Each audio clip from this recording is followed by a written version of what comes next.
नमस्कार, मैं Suryabhushan Dubey, Rameshwaram Institute of Technology and Management electrical engineering department में फैकल्टी हूँ। आज हम डीसी मशीन के बारे में, डीसी जनरेटर के प्रिंसिपल, जनरेटर के ईएमएफ और मोटर ऑपरेशन और टार्क के बारे में स्टडी करेंगे। यहाँ पर वही चीज़ थोड़ा सबसे पहले अगर हम डीसी जनरेटर के प्रिंसिपल को पढ़ेंगे या मोटर के प्रिंसिपल को पढ़ेंगे तो हमें कुछ बेसिक नॉलेज होनी चाहिए। वो बेसिक नॉलेज जैसे क्या होता है, फ्लक्स लिंकेज। अब बात करते हैं कि फ्लक्स लिंकेज क्या होता है। फ्लक्स लिंकेज क्या होता है, किसी एन टन, मतलब ये इसमें टन की संख्या क्या है, एन है, किसी एन टन से होकर गुजरने वाले फ्लक्स की संख्या को हम क्या बोलते हैं, फ्लक्स लिंकेज कहते हैं। ओके, ये तो फ्लक्स लिंकेज हो गया।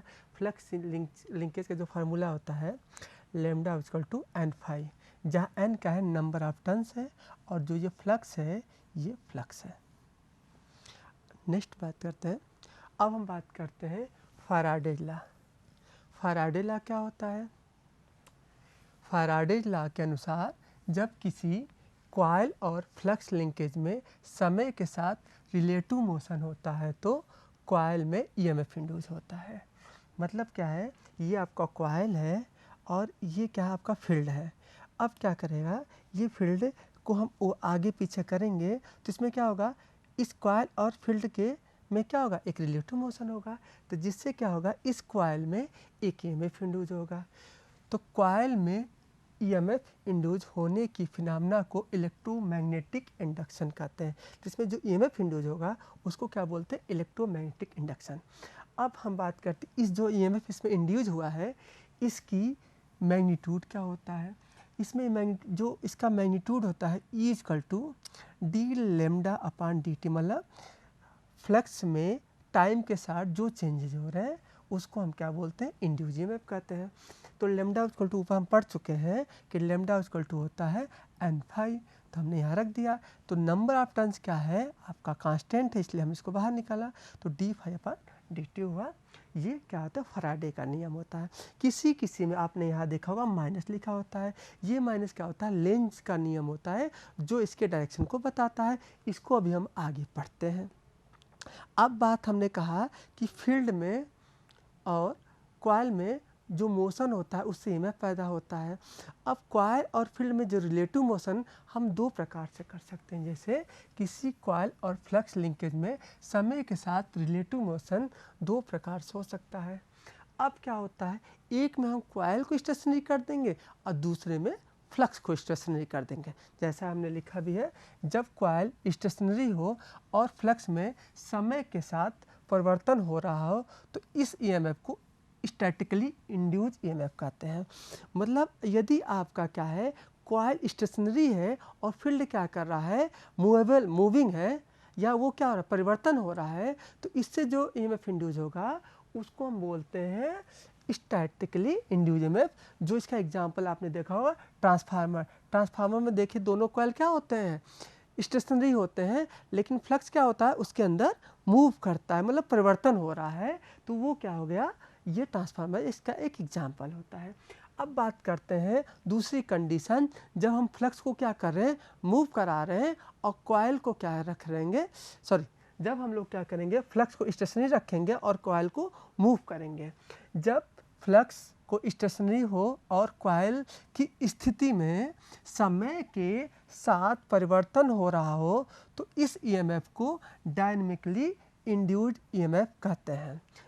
जैसे क्या है, आपने डीसी मोटर आपने देखा होगा, यहाँ पर फ्लक्स क्या होता है, ये फील्ड होता है जो इसका ये कांस्टेंट होता है। इसमें क्या होता है, आर्मेचर वाइंडिंग होती है जो घूमती रहती है। इसमें मतलब आपका कॉइल क्या कर रहा है, घूम रहा है, और फील्ड क्या है, स्टेशनरी है। तो इस प्रकार जो ईएमएफ इंड्यूस होगा उसको हम बोलते हैं डायनेमिकली इंड्यूस ईएमएफ। ये बहुत इम्पॉर्टेंट पॉइंट है कि एसी रोटेटिंग मशीन में किस प्रकार के ईएमएफ इंड्यूस हो सकते हैं, वो दोनों प्रकार के हो सकते हैं, स्टैटिकली और डायनेमिकली दोनों प्रकार के ईएमएफ इंड्यूस हो सकते हैं। लेकिन डीसी मशीन में केवल डायनेमिकली इंड्यूस ईएमएफ होता है। क्यों? क्योंकि कोई भी आर्मेचर में जो जैसे हम पहले पढ़ भी चुके हैं प्रीवियस लेक्चर में, आर्मेचर में हमेशा, यहाँ पर भी पढ़ेंगे कि आर्मेचर में हमेशा एसी इंड्यूस होता है।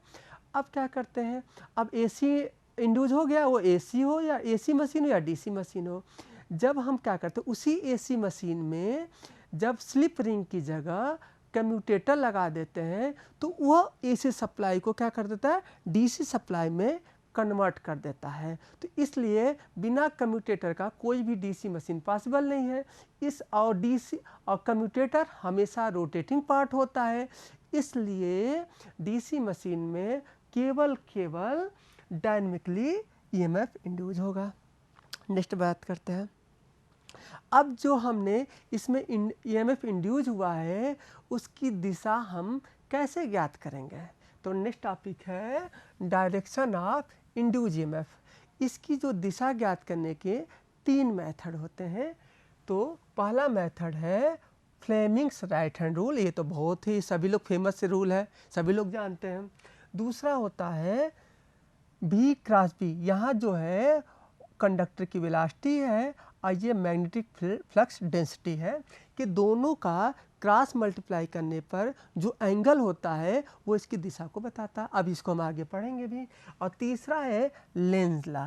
तो हम तीनों को अलग अलग करके पढ़ते हैं। एक चीज़ में पहले हम पढ़ते हैं फ्लेमिंग्स रूल। जो फ्लेमिंग्स का रूल है ये क्या है, ये एक एम्पिरिकल मेथड है। पहले भाई ये 2 मेथड होते हैं फ्लेमिंग के, एक फ्लेमिंग्स राइट हैंड और दूसरा लेफ्ट हैंड। लेकिन ये दोनों मेथड क्या है, ये दोनों मेथड एक्सपेरिमेंटल से पाए जाते हैं, इसलिए दोनों मेथड एम्पिरिकल मेथड कहते हैं। लेकिन ये दोनों मेथड, ये और ये दोनों प्रिंसिपल पर काम करते हैं, लेकिन ये प्रैक्टिकल होते हैं। अब हम बात करते हैं, चूँकि अभी हम लोग जनरेटर पढ़ते हैं, तो जनरेटर में हम जो ईएमएफ की दिशा है कैसे ज्ञात करते हैं, यही मेरा टॉपिक था। अब हम पहले पढ़ते हैं फ्लेमिंग्स का राइट हैंड रूल। ये आपका फ्लेमिंग्स का राइट हैंड रूल हो गया। फ्लेमिंग का राइट हैंड रूल में क्या होता है, में से कॉइल में इंड्यूस ईएमएफ की दिशा ज्ञात की जाती है। इस रूल के अनुसार यदि राइट हैंड को, राइट मतलब ये, इस राइट हैंड को तीनों फिंगर मतलब थंब, इस थंब को फर्स्ट फिंगर इसको बोल रहे हैं और इसको सेकेंड फिंगर, तीनों को हम क्या कर दें, म्यूचुअली क्या कर दें, राइट एंगल पर रखें। तीनों को हम म्यूचुअली राइट एंगल पर रखें। तो जो थंब बोलता है, ये थंब किसको बोलता है, मोशन को। इसको याद करने के लिए थंब में एम होता है और यहाँ पर मोशन होता है, तो ये आपको क्या होगा, याद भी रह सकता है।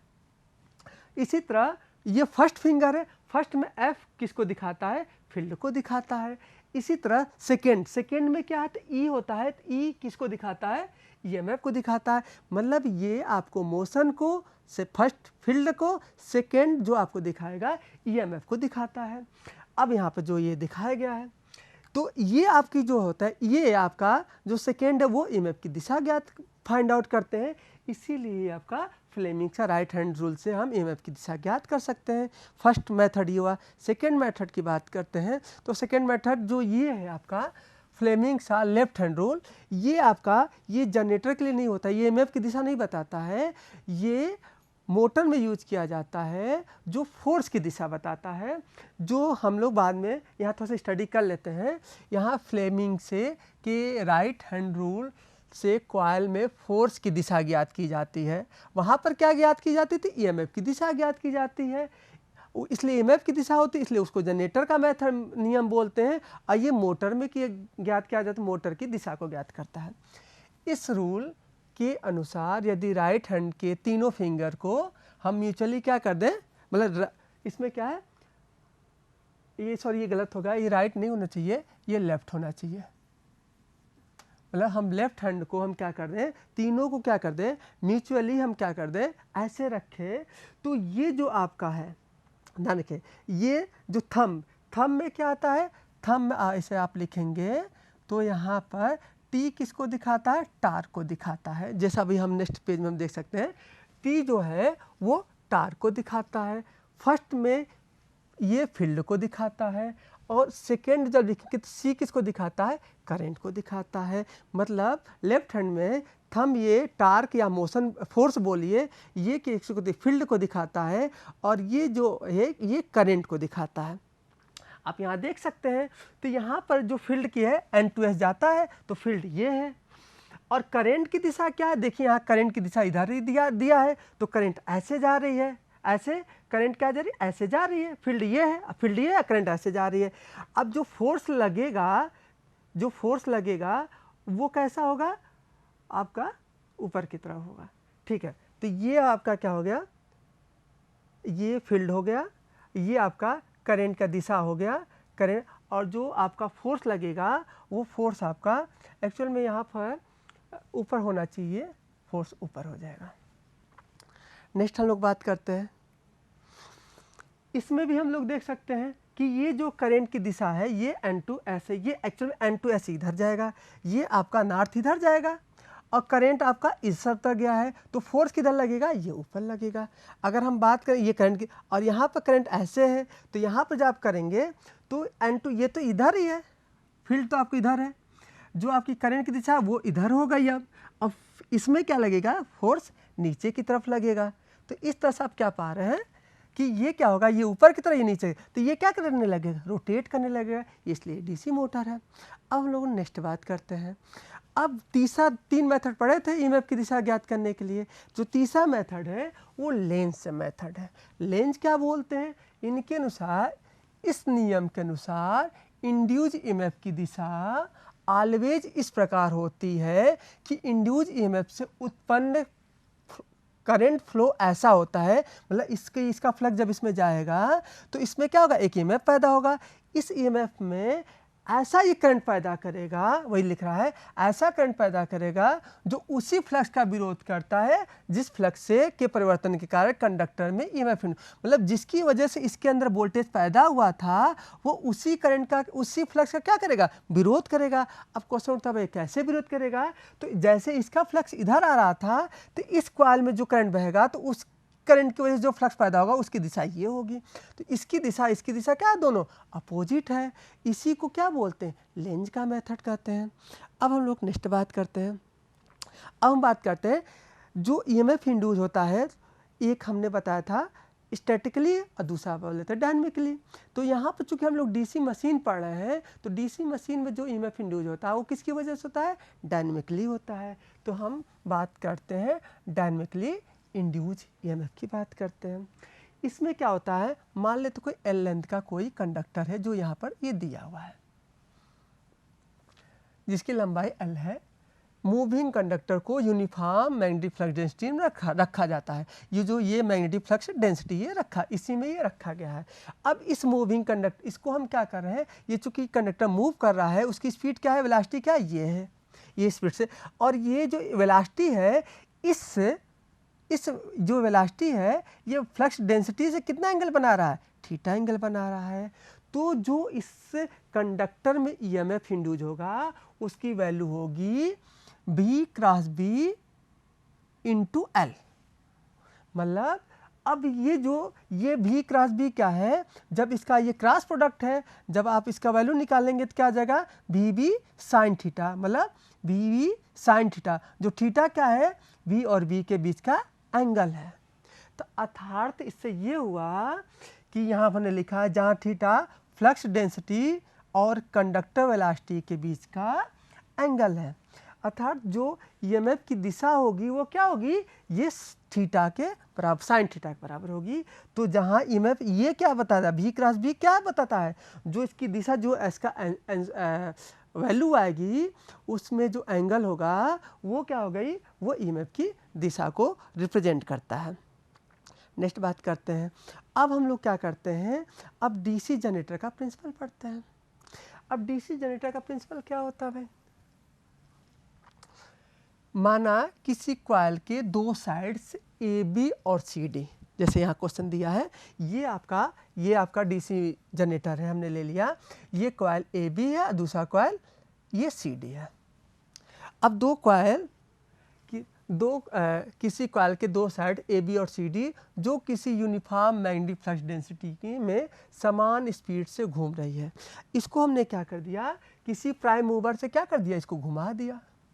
इस कॉइल को हमने क्या कर दिया, किसी प्राइम मूवर से हमने क्या कर दिया, घुमा दिया। तो कॉइल को घूमने के कारण साइड्स ए बी और सी डी पर फ्लक्स में परिवर्तन होता है। तो आप देखेंगे जब ये घूमेगा तो ये जो इफेक्टिव लेंथ है इसमें क्या होगा, यहाँ फ्लक्स की कट होने में क्या होगा, परिवर्तन होगा। और जैसा हमने फैराडे का नियम देखा था, तो जब फ्लक्स में परिवर्तन होगा तो क्या उसमें पैदा हो जाएगा, ईएमएफ इंड्यूस होगा, जिससे फैराडे के अनुसार दोनों साइड से ईएमएफ पैदा होता है, जिसका फार्मूला होता है अभी जस्ट हमने पढ़ा था डायनेमिकली इंड्यूस्ड ईएमएफ के लिए E = BLV sin थीटा। ठीक है, जहाँ थीटा क्या है, आपके B और मैग्नेटिक फ्लक्स डेंसिटी और वेलोसिटी के बीच का एंगल है। अब नेक्स्ट करते हैं, वही चीज़ हमने देखा है। अब आप देख रहे होंगे कि इसमें हमें अगर ये आपका यहाँ आप देख भी सकते हैं, ये जो थीटा आप बता रहे थे, ये फ्लक्स ये है और इसका जो मोशन है उसके बीच का ये एंगल जो ये एरो दिखा रहा है, अभी जब ये इस पोजीशन पर है, ध्यान दीजिएगा, आप ऐसे खुद देखिए, जब आपका कॉइल का ऐसे है तो इसके और ये क्या आपका बी है और ये क्या है, ये आपका वेलोसिटी है। जब आपका कॉइल इस तरह से है, आपको क्लियर है, तो इस समय जो एंगल बनेगा वो क्या बनेगा, 90 डिग्री बनेगा। समझ में आ रहा होगा। लेकिन हम इसको क्या किए, इसमें हमने 8 कंडीशन लिए, मतलब इसके मोमेंट को हमने 8 कंडीशन पर रिप्रेजेंट किया। एक कंडीशन 1 2 3 4 5 6 7 8। अब सपोज दैट ये कंडीशन 1 पर हो, ये जब का कॉइल का है कंडीशन ऐसे है, तो आप देख रहे हैं जो ये क्या कर रहा है, इसको घुमा रहा है, तो इसका जो ये ऐसे जाएगा, फिर ऐसे मुड़ आगे जाता तो ये घूम जाता। तो आप देख रहे हैं जब कंडीशन 1 पर है तो ये कॉइल कैसे होगा, ये ऐसे होगा, और इस पर जो वेलोसिटी होगी वो कैसी होगी, ऐसे होगी। ये आपका ऐसे होगा, इसकी वेलोसिटी कैसी होगी, ऐसे होगी। तो आप देख रहे हैं कि इसके और यहाँ पर अगर हम देखें ये नॉर्थ टू साउथ है, हाँ बिल्कुल सेम फिगर है। तो अगर हम देखेंगे तो इसके बीच में एंगल कितना बनेगा, ये इधर है और ये इधर है, तो इन दोनों के बीच में जो एंगल बनेगा वो क्या बनेगा, आपका 0 डिग्री। देखिए कंडीशन 1 पर, जब कॉइल कंडीशन 1 पर है तो यहाँ पर आप जब इस पोजीशन पर रखेंगे, ये नॉर्थ टू साउथ, इसका फील्ड ऐसे है, और सॉरी इसमें जो घूम रहा है ये इस दिशा में घूम रहा है, और इसमें जो घुमाया है हमने इस दिशा में घुमाया है। तो जब आप इसको ऐसे रखोगे तो और ये फील्ड इधर है और मूवमेंट भी किधर है, तो वेलोसिटी फील्ड की दिशा भी इधर है और वेलोसिटी की भी दिशा किधर इधर है, तो दोनों के बीच में एंगल कितना बना, 0 डिग्री बना। तो जब 0 डिग्री बनेगा तो जो ईएमएफ इंड्यूस होगा वो क्या होगा, 0 हो जाएगा, क्योंकि साइन थीटा की साइन 0 की वैल्यू 0 होती है। अब बात करते हैं नेक्स्ट पोजीशन की। अब जब ये एक से ये ऐसे जाएगा, मतलब एक से पहले ये ऐसे था और फिर ऐसे घूम गया, अब जो थीटा, अब ये 90, पहले तो 90 डिग्री था, अब ये 90 से क्या हो जाएगा, 45 डिग्री हो जाएगा, क्योंकि यहाँ पर 90 डिग्री हो, मतलब यहाँ पर आप देखेंगे तो 90 डिग्री जैसे यहाँ पर दिखाई दे रहा है। जब ऐसे हो जाएगा, जब ये चीज़ें आपका ऐसे हो जाएगा तो 90 डिग्री हो जाएगा। तो 2 पर क्या हो रहा है, 45 डिग्री हो रहा है। 2 पर 45 का साइन 45 को 1/√2 हो जाता है। अब बात करते हैं जब 3 पर हो जाएगा, ये फ्लैट ये इस प्रकार हो जाएगा। तो जब ये इस प्रकार हो जाएगा तो आप देख रहे हैं तो यहाँ पर वेलोसिटी ऊपर है, ऐसे जैसे अभी देखिए यहाँ पर इस पोजीशन, ये थर्ड पोजीशन हो गया आपका, तो यहाँ पर ये थर्ड पोजीशन हो गया। तो ये क्या है, अब यहाँ देखिए इसके और इसके बीच में जो एंगल क्या है, 90 डिग्री का है। तो तीसरे पोजीशन पे क्या हो जाएगा, ये आपका 90 डिग्री पर हो जाएगा, और इस समय जो वोल्टेज पैदा होगा वो मैक्सिमम वोल्टेज पैदा होगा। अर्थात आप देखेंगे तो ये कंडीशन ये आएगी तीसरी कंडीशन पर। बात और करते हैं, अब बात करते हैं फोर्थ कंडीशन की बात करते हैं। फोर्थ कंडीशन यहाँ पर होगा। फोर्थ कंडीशन आप फिर जब आप जाएंगे तो इसके बीच में कितना एंगल हो जाएगा, 45 डिग्री हो जाएगा। आप खुद सोचिए जब 45 क्यों हो जाएगा, 1 2 3, 3 से 5 4, तो 4 इधर, मतलब इसके फील्ड में और इसके बीच में 45 डिग्री का हो जाएगा। तो 45 की वैल्यू क्या होता है, 1/√2 हो जाएगा। अब हम बात करते हैं फिफ्थ पोजीशन की। फिफ्थ पोजीशन यहाँ पर है। अब फिफ्थ पोजीशन क्या हो गई, फिर ये आपका ऐसे होगा इस दिशा में, और इसके और वो जो एंगल, ये फील्ड तो इधर है और उसका जो डायरेक्शन है, मतलब इस रोड स्पीड का डायरेक्शन इधर है, तो इन दोनों के बीच में एंगल कितना बनेगा 180 डिग्री। जो फिफ्थ पोजीशन होगी उसमें जो एंगल बनेगा वो कितने हो गई 180 डिग्री। और जब 180 डिग्री अगर साइन को निकालेंगे तो क्या हो जाएगी 0 होगी, तो ईएमएफ भी क्या हो जाएगा 180 डिग्री पर 0 हो गया। तो ध्यान रखिए कि 0 पर 0 था फर्स्ट पोजीशन पर, और 90 डिग्री पर क्या था मैक्सिमम था, और फिर 180 डिग्री पर फिर 0 हो गया। अब आप ध्यान देंगे जब फिफ्थ पोजीशन के बाद ये कॉइल, ये जो आपका कॉइल था ए बी, मान लो ए बी यहाँ था, अब ये ए बी पहले तो ये किधर गया था साउथ पोल पर गया था, अब जब 6 पर जाएगा तो ये ए बी किस साइड में चला गया नॉर्थ साइड चला गया। अब जो एंगल आएगा वो क्या आ जाएगा, अगर ये पॉजिटिव है तो वो क्या आएगा निगेटिव आना चाहिए। तो देखिए सिक्स्थ पोजीशन जो है आपका फोर्थ फिफ्थ सिक्स पोजीशन पर अब डिग्री 45 है, लेकिन जो वोल्टेज क्या हो जाएगा माइनस हो जाएगा, क्योंकि वो एस साइड था, अब वो जो साइड किस तरह चला गया एन साइड चला जाएगा। फिर आपका सेवन पोजीशन की बात करते हैं, आप सेवन पोजीशन यहाँ आ गई, तो ये अब जैसे ये प्रेजेंट टाइम में है ये आपकी सेवन पोजीशन, जैसा ये फिगर दे रहा है इस समय ये फिगर सेवन पोजीशन पर है। तो ये फिर इसकी स्पीड क्या इधर ऊपर की तरफ ऊपर ऐसे घूम रही है ना, तो ये ऊपर जाएगा, और ये क्या फील्ड की दिशा है, तो स्पीड और फील्ड के बीच में जो एंगल आपका बन रहा है वो कितने डिग्री का है 90 डिग्री का है। तो सेवन पर क्या हो जाएगा आपका आंसर, सेवन पर देखिए 90 डिग्री होगा। और इस समय चूंकि यहाँ माइनस होगा, क्योंकि अब क्या होगी, अब वो एस से एन साइड चला गया, एस पोल से एन साइड पोल की तरफ चला गया। अब ये आपका सेवन पोजीशन हो गया। अब हम बात करते हैं एट पोजीशन की बात करते हैं। एट पोजीशन पर आप ध्यान देंगे तो देखिए एट पोजीशन पर अब ये क्या हो जाएगा, इस पर 45 डिग्री हो जाएगा। अब 45 हो जाएगा तो एक्चुअल में तो सॉरी यहाँ पर आपका एट पोजीशन पर कहाँ गया, एट पोजीशन पर 45, ये भी वैल्यू माइनस आएगा। अब फिर क्या हो जाएगा, फिर पोजीशन वन पर चला जाएगा, जहाँ से हमने स्टार्ट किया था वहाँ से चला जाएगा। इस तरह से अगर आप देखेंगे ध्यान दिए होंगे तो इस पर क्या था, पोजीशन वन पर 0, पोजीशन 3 पर मैक्सिमम, पोजीशन 5 पर अगेन 0, पोजीशन 7 पर निगेटिव मैक्सिमम, और 1 पर फिर वो वापस चले गए, अर्थात 1 मतलब 3 और 7 पर क्या आया मैक्सिमम आया। अगर आप देखिए ध्यान दीजिए तो 3 और 7 पर मैक्सिमम, लेकिन एक पॉजिटिव होगा और दूसरा निगेटिव होगा। आप उसी फिगर को हमने यहाँ पर अलग अलग कंडीशन बनाया। पोजीशन 1 को जो हमने यहाँ लिया था, जो शुरू में लिए थे, तो यहाँ पर इसके बीच में आपका देख सकते हैं ये एन है और ये एस है, और इसकी फील्ड इधर है और इसका मूवमेंट भी क्या इधर है, तो दोनों की दिशा क्या है वेलोसिटी और फील्ड की दिशा क्या है सेम है, तो एंगल थीटा क्या हो जाएगा आपका 0 बनेगा। तो इस तरह से आपका जो ईएमएफ पैदा होगा वो 0 हो जाएगा। तीसरी कंडीशन बता रहे हैं, तीसरी कंडीशन पर जब ये यहाँ पर आ गया है तो अगर आप देखेंगे ये इधर, ये तो फील्ड की दिशा है नॉर्थ और साउथ, और जो चूंकि ये इधर घूम रहा है तो ये फील्ड की आपका स्पीड किधर होगी, ये इधर होगी, तो फील्ड और इसके बीच में जो एंगल हो कितने डिग्री का हो गया 90 डिग्री का हो गया। तो ये आप देखिए 90 डिग्री का हो गया। अब तीसरी कंडीशन ये हो सकती है कि आपका फिर से यहाँ पर आया, अब ये आपकी फील्ड तो इधर है, लेकिन इस कॉइल साइड का जो वो था डायरेक्शन किधर है इधर है, तो ये वेलोसिटी है और ये है।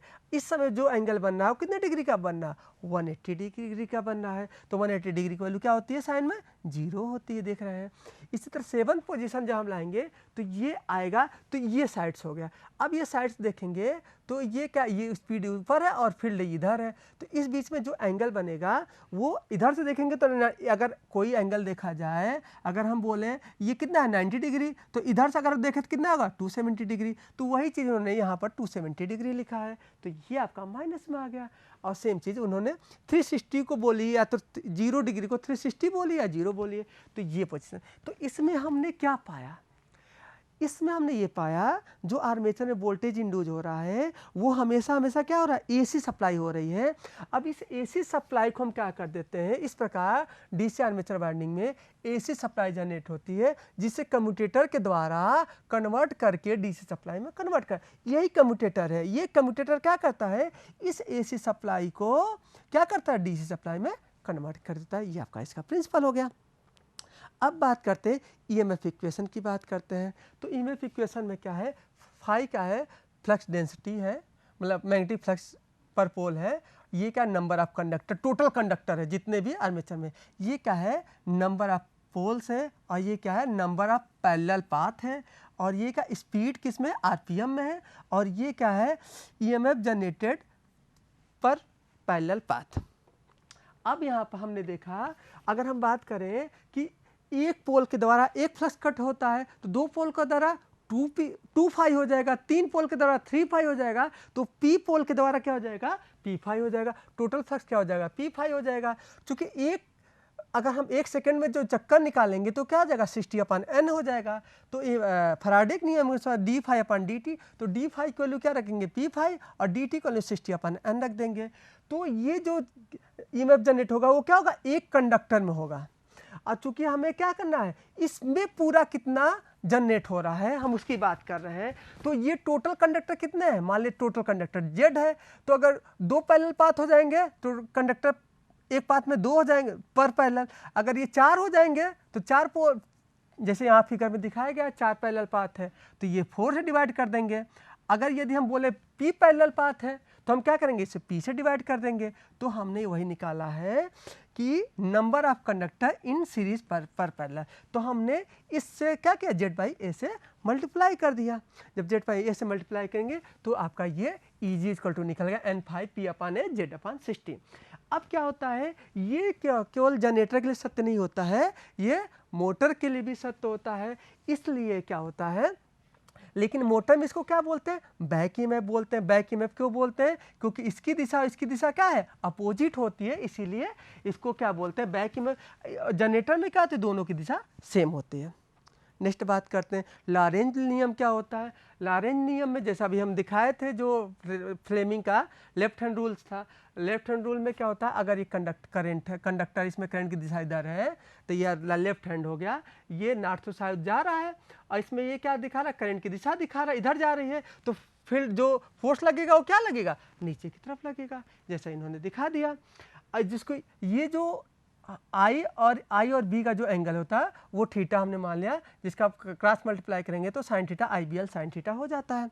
नेक्स्ट बात करते हैं, अब हम क्या करते हैं आर्मेचर टार्क की बात करते हैं। आर्मेचर टार्क आप तो जो टार्क क्या होता है किसी में फोर्स लगाने पे जो मोमेंट हो जाता है उसको हम क्या बोलते हैं टार्क बोलते हैं। तो T=F/r हो गया। अब यहाँ पर भी सेम चीज़ जिसको हम पिछले बता चुके हैं वही चीज़ दोबारा है। अब क्या होता है सारे कंडक्टर में जो ईएमएफ जो टार्क लगता है अगर सबको हम जोड़ दिया जाए तो उसको हम क्या बोलते हैं आर्मेचर टार्क बोलते हैं। मतलब सारे कंडक्टर में जो टार्क लग रहा है उसको अगर हम सम कर दें तो उसको आर्मेचर कंडक्टर बोलते हैं। अब हम लोग बात करते हैं तो इसमें हम टार्क का फार्मूला निकालेंगे। तो अगर हम बात करते हैं इसमें जो करंट फ्लो रहा है वो IA फ्लो रहा है, इसमें यहाँ बात करते हैं ये लंबाई हमने ये इसकी रेडियस मान लिया आर्मेचर का, ये क्या है लेंथ मान लिया जो कंडक्टर की लंबाई है, और ये क्या टोटल नंबर ऑफ कंडक्टर है। तो यहाँ हमने लिखा करंट इन ईच कंडक्टर। अब यहाँ पर IA क्या है टोटल करंट है, तो एक में कितना लगा अगर 4 पैरेलल पाथ है तो IA/4 कर देंगे, अगर 6 है तो Z/6 कर देंगे। अगर मान लेते हैं इसमें क्या है एक पैरेलल पाथ है तो हम क्या करेंगे IA से इसको डिवाइड कर देंगे, तो इसका क्या करेगा एक मतलब आपका एक पैरेलल पाथ में कितना करंट फ्लो होगा वो ये दिखा देगा। अब हम बात करते हैं फोर्स का जो भी फार्मूला भी हम देखे थे वो क्या था IBL साइन थीटा, क्योंकि थीटा के वैल्यू क्या होती है 90 डिग्री, क्योंकि फील्ड में क्योंकि क्या होता है I और B के बीच में जो एंगल होता है वो 90 डिग्री होता है। अब बात करते हैं जो कंडक्टर का टार्क का फार्मूला होता है एक कंडक्टर के लिए वो क्या था F/r। अब हमने क्या किया यहाँ पर F की वैल्यू हमने पुटअप कर दिया, F की वैल्यू पुटअप करने पर ये हो गया, और B की वैल्यू क्या होता है φ/a होता है, और IA की वैल्यू आपने क्या लिखा भी जस्ट हमने लिखा था L ऐसे निकल गया R ऐसे निकल गया। अब हम आगे नेक्स्ट करेंगे तो क्या हो जाएगा φA IA तो ऐसे ही था, यहाँ पे एक वैल्यू का एरिया है तो एरिया को वो भी एक पोल का एरिया निकालना है तो हमने क्या 2πr L/p कर दिया। अब इसको जब कैलकुलेट करेंगे तो ये आ जाएगा, और ये 1/2π की वैल्यू निकालेंगे 1.59 आ जाएगा। आपने ये पाया कि इसकी वैल्यू अर्थात क्या हो गया ये भी कांस्टेंट है और आपका P भी कांस्टेंट है A भी कांस्टेंट है, तो क्या हो गया तो क्या लिख सकते T क्या लिख सकते हैं φIA। अब बात करते हैं ये दो सीरीज मोटर की बात करते हैं, और शंट मोटर में फाई क्या होता है, कांस्टेंट होता है, तो ये हो जाएगा। और सीरीज में क्या होता है, फाई आर्मेचर करंट के प्रोपोर्शनल होता है, तो आपका IA स्क्वायर हो जाएगा। इस तरह से हम लोग के मोटर का ऑपरेशन और जनरेटर का ऑपरेशन हमने पढ़ा। और इस तरह से धन्यवाद, थैंक्स।